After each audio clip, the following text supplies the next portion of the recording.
Casey. Excited to do good today?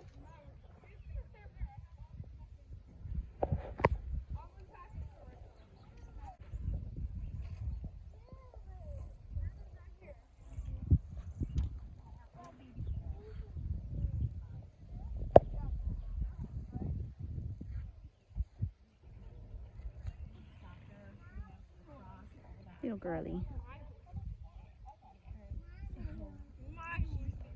Guys, we are at a horse show today, in case you haven't figured that out. This is the inside of my trailer, which I don't even think I've ever shown anyone. Isn't that awesome? I got cabinets, I got lots of storage. Not completely organized.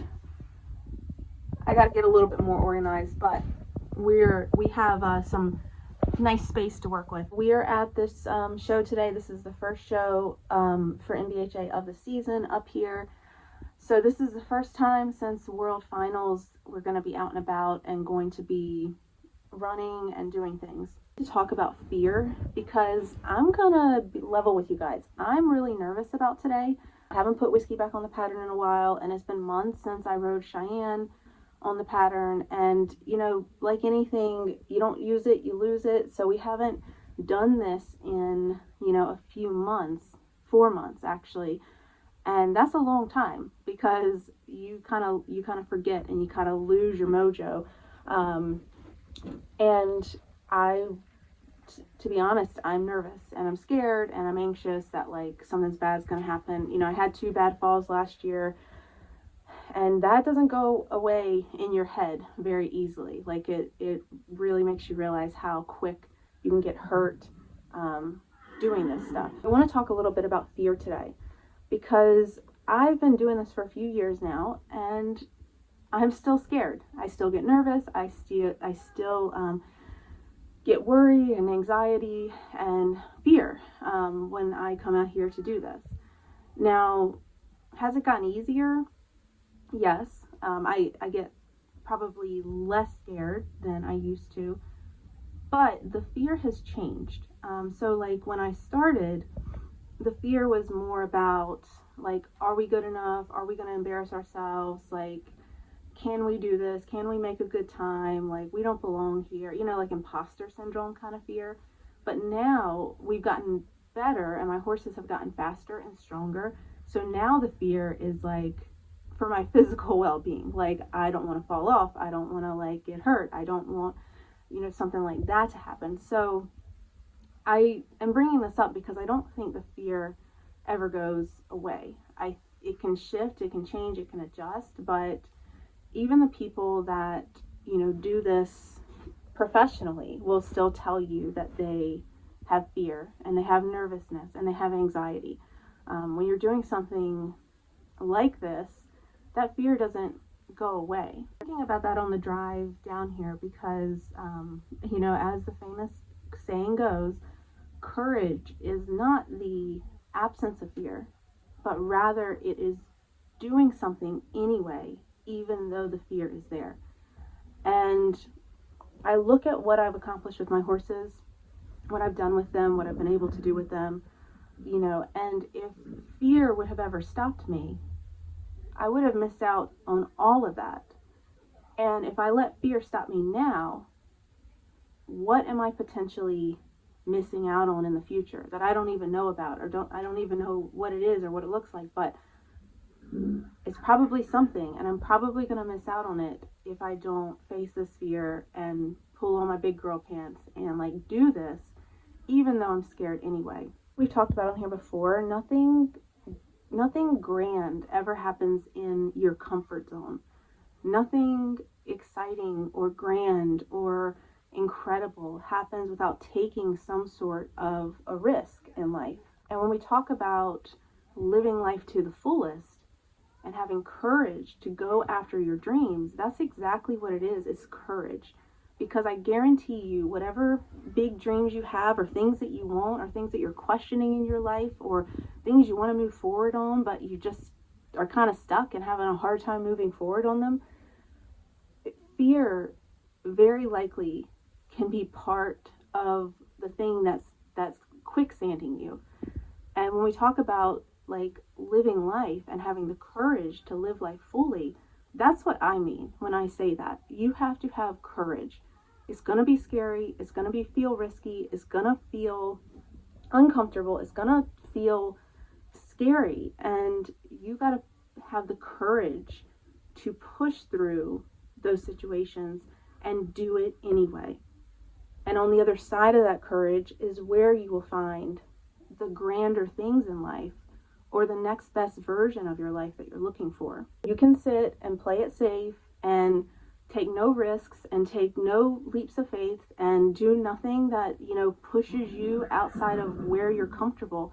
You can do that, but your life is going to reflect those decisions. It will not be the same as if you were to push yourself to do something different, to do something harder, to do something that you're not comfortable with. I think it's important to note that fear can hide in other emotions and other thoughts in our brain. So you really need to dissect where your feelings and where your thoughts and where your emotions are coming from. And like the perfect example today, I know I'm a little nervous to get back out here and do this again today. And I felt my brain trying to like make excuses last night. Like, oh, well, the weather's not going to be great, so you should probably stay home. Or, you haven't gotten the horses back into the tip-top shape that you want, so you should probably stay home. Oh, you've been really busy at work this week, so you should just take the day off and just relax and just stay home. None of that was my brain saying, hey, I'm scared and I don't want to go do this thing. It was my brain creating other issues and thoughts and feelings to try to get me to stay home.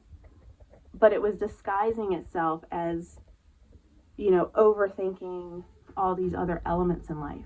Feel yourself making excuses for yourself or for the things that you want to do. Make sure to really dissect that and make sure that, that's not your brain's way of just trying to keep you like safe and comfortable and out of harm's way, out of fear. You know that the animal brain, number one priority is just to keep us safe, secure, and comfortable. It does not like things that feel new. It does not like things that feel uncomfortable. It does not like things that feel unfamiliar. It does not like things that makes it feel like you're taking a risk, either emotionally, physically, or financially. So your brain that animal part of your brain is gonna play some tricks on you to try to keep you in what it thinks is a very safe and secure spot.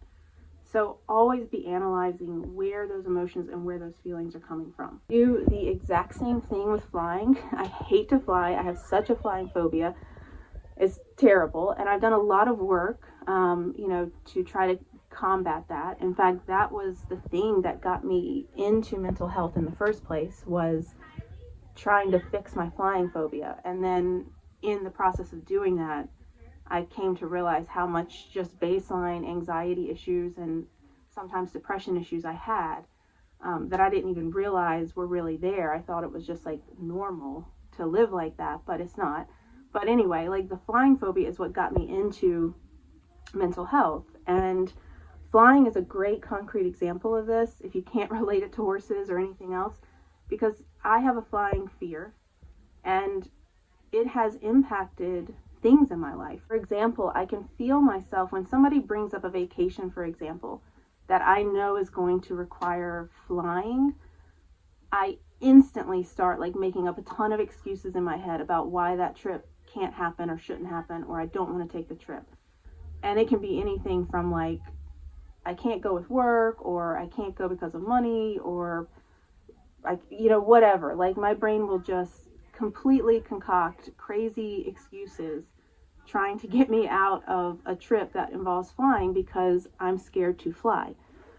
But that is a great concrete example, because imagine everything I would have missed out on in life if I would have never gotten on an airplane. If I think back to all the vacations I've been on, or all the travel I've done that has required airplane tickets and flying, if I think about all those being removed from my life, like there would be a ton of really great experiences and really great memories that I wouldn't have because I did not face my fear and just get on the airplane anyway. So think about what you're missing out on when you start to spiral because you're scared, because you have fear, like you don't want to take a risk, you don't want to take the plunge, you don't want to do the thing that you want to do but you're scared to do. Like, think about what you are missing out on. Like, you could potentially be missing out on so many amazing experiences, so many great grand things in life. You could be missing out on building the next version of your life or the next version of yourself just because you are too scared to take the leap, get up, get off the couch, do the thing that feels uncomfortable, feels scary, and that you are having a hard time doing with courage in spite of the fear. There's so much life out there to be lived, and a lot of times we don't chase it because of our emotions, because of fear, which leads to anxiety and worry and all the bad, stressful things in life. But I'm telling you that if you can just force yourself to say, I know I'm scared, but I'm doing this anyway, because on the other side of it may be something really great, and you can find the courage to really live life to its fullest. Don't sit in the comfort zone. Don't sit where it feels safe and secure and familiar. Push yourself. Have the courage to push yourself outside of what you've always known, what you've always done, what you feel familiar with, what you feel comfortable with. Have the courage to push through that fear and do something that gives you the next level that you want, the next life that you want, the next thing that you want, the next version of yourself that you want. Remember how our brain works. It's going to seed doubt. That is how it tries to protect us. My brain is going to tell me, and in order to try to keep me safe and healthy and alive, hey, don't go get on that horse and do this crazy thing that like is physically risky for your physical well-being. And it's going to make up all these excuses as to why I don't need to do that. And I'm going to start spiraling in my head like, well, what if we fall? What if we hit a barrel? What if I fall off? What if I get bucked off? What if we run into the gate? What if this happens? What if that happens? And all these negative what ifs are going to flood your mind, and you're going to spiral in this cycle of fear and stress and anxiety. But you can flip the narrative. Instead of all the bad what ifs, flip the narrative to all the good what ifs. Like, what if I come out here today and what if we have an amazing run? What if I come out here today and what if we win the whole kit and caboodle of the barrel race? What if I come out here today and I stop on the way home and get a lottery ticket and hit the lottery at, from the gas station on the way home? Like, what if all the good things, like, think about all the good things. Like, don't let your brain over fear take you down the spiral of all the bad what ifs. Flip the narrative. What about all the good what ifs? What are you missing out on in life because you are letting fear stop you? What are you missing out on in life because you are too scared to push yourself outside of what feels safe and secure and comfortable? When you feel that fear creep in and you feel those doubts start coming, turn it off, stop, and immediately ask yourself, but what if it's good? What if I succeed? What if it's amazing? What if this opens the next chapter of my life and is better than I can even imagine right now? All right, I got to go tend to my girlies. Wish us luck today. My stomach is in butterflies, and I am an anxious ball of stress and anxiety.